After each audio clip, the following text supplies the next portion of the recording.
Hi everyone, today we will study about the cell membrane. Cell membrane is also known as plasma membrane. So, plasma membrane is a thin flexible barrier that surrounds the outer boundary of cell. It consists of lipids, proteins and carbohydrates. Okay, so the structure of cell membrane is characterized by a phospholipid bilayer. Okay, so phospholipid bilayer means two layers of phospholipid. Okay, now look at the molecule of a phospholipid. Okay, so this phospholipid molecule contains a hydrophilic head. Hydrophilic head means a polar head. Polar means that can interact with water. Okay, and it contains a hydrophobic tail. Okay, hydrophobic means non-polar. Okay, and non-polar means that does not interact with water, means protected from aqueous environment. So this hydrophilic head is facing outward, and this hydrophobic tail facing inwards. Okay, so beside this bilipid layer, the cell membrane also contains proteins and carbohydrates. Okay, so there are two types of proteins. One is integral and other is peripheral. Okay, so integral proteins. Okay, integral proteins are the proteins that are buried in the entire membrane. Okay, while peri peripheral proteins are the proteins that present on the membrane surface. Okay, so these integral proteins can be buried either fully or partially. Okay, so now we will study about the structure and behavior of the cell membrane. So two scientists named Singer and Nicholson. Okay, these two scientists gave a representation of structural and behavioral cell membrane.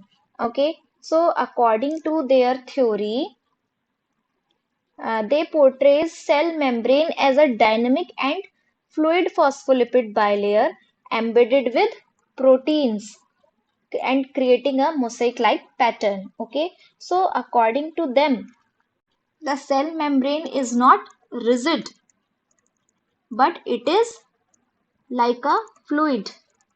Okay, it is like a fluid in which the phospholipid molecules can move laterally. Okay, within their own layer. Okay, these phospholipids can move. Okay, now the phospholipid, obviously the phospholipid molecules contain a hydrophilic head and hydrophobic tail.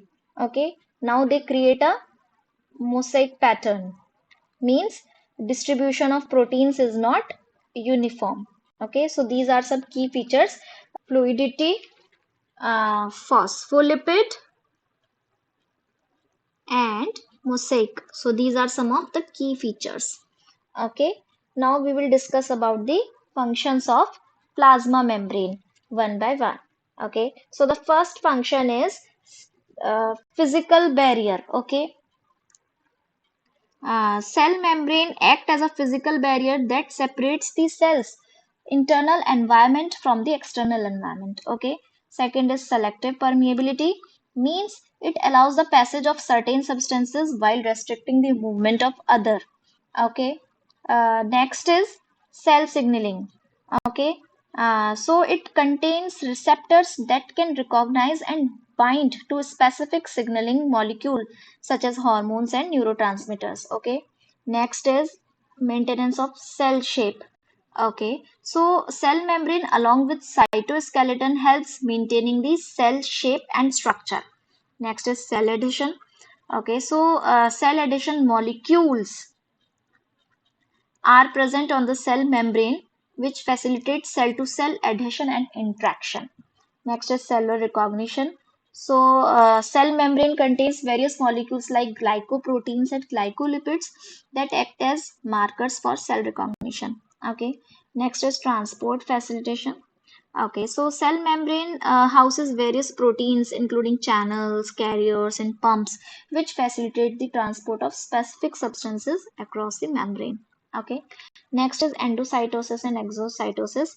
So, cell membrane is involved in endocytosis, means uptake of minerals into the cells, and exocytosis means release of materials from the cell. Okay, so this is all about the cell membrane.